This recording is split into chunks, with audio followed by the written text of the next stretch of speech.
ಅಕ್ಕ ನಂಗೆ ಯಾವ ತರ ತಗೊಂಡು ದಸರಾಗೆ ಯಾವ ದಸರಾ ಎಲ್ಲಿ ಕರ್ಕೊಂಡು ಹೋಗ್ಲಿಕ್ಕಂದ? ವೈಟ್ ಪೀರಳಿ ದಸರಾ ತಗೊಂಡು ಹೋಗಕ್ಕ.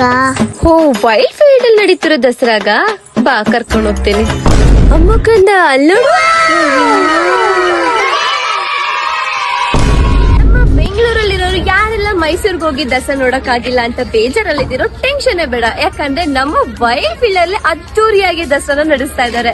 ಎಸ್, ನಮ್ಮ ಮಹದೇವಪುರ ವಿಧಾನಸಭಾ ಕ್ಷೇತ್ರದ ಜನಪ್ರಿಯ ನಾಯಕರು ಮಾಜಿ ಸಚಿವರಾದ ಅರವಿಂದ್ ಲಿಂಬಾವಳಿ ಅವರು ಹಾಗೆ ಶಾಸಕಿಯಾದ ಶ್ರೀಮತಿ ಮಂಜುಳಾ ಅರವಿಂದ್ ಲಿಂಬಾವಳಿ ಅವರ ನೇತೃತ್ವದಲ್ಲಿ ಇದೇ 24ನೇ ತಾರೀಕಿಂದ ಅಕ್ಟೋಬರ್ 5ರವರೆಗೂ ಪ್ರತಿ ದಿವಸನೂ ಒಂದೊಂದು ಕಲ್ಚರಲ್ ಆಕ್ಟಿವಿಟೀಸ್ ನಡೀತಾ ಇರುತ್ತೆ. ಲಕ್ಷಾಂತರ ಜನ ಸೇರೋ ಈ ಜಾಗದಲ್ಲಿ ದಾಂಡ್ಯ, ದುರ್ಗಾ ಪೂಜೆ, ಡಿಜೆ ನೈಟ್ಸ್ ಎಲ್ಲಾ ಸಾಂಸ್ಕೃತಿಕ ಕಾರ್ಯಕ್ರಮಗಳನ್ನ ನೀವು ನೋಡಿ ಕಣ್ತುಂಬಿಸ್ಕೋಬಹುದು. ಇಲ್ಲಿ ಚಿಕ್ಕ ಮಕ್ಳು ಮತ್ತೆ ದೊಡ್ಡವರು ಆಡುವಂತಹ ಎಲ್ಲಾ ತರ ಗೇಮ್ಸ್ ಕೂಡ ಅವೈಲೇಬಲ್ ಇರುತ್ತೆ. ಇಂತ ಲಕ್ಷಾಂತರ ಜನ ಸೇರೋ ಕಾರ್ಯಕ್ರಮಕ್ಕೆ ನೀವು ಕೂಡ ಬರ್ಬೇಕಾ? ನೀವಿನ್ನು ಇದ್ರ ಬಗ್ಗೆ ತಿಳ್ಕೊಬೇಕು ಅಂದ್ರೆ ಸ್ಕ್ರೀನ್ ಮೇಲೆ ನಂಬರ್ ಹಾಕಿರ್ತೀನಿ. ಹಾಗೆ 0909 ಅಂತ ಕೋಡ್ ಹೇಳಿದ್ರೆ ಒಳ್ಳೆ ಡಿಸ್ಕೌಂಟ್ ಅಲ್ಲಿ ನಿಮ್ಗೆ ಪಾಸಸ್ ಕೂಡ ಕೊಡ್ತಾರೆ. ಇನ್ನು ಯಾಕೆ ವೇಟ್ ಮಾಡ್ತಿದ್ದೀರಾ, ಬೇಗ ಹೋಗಿ ವಿಸಿಟ್ ಮಾಡಿ. Thank you.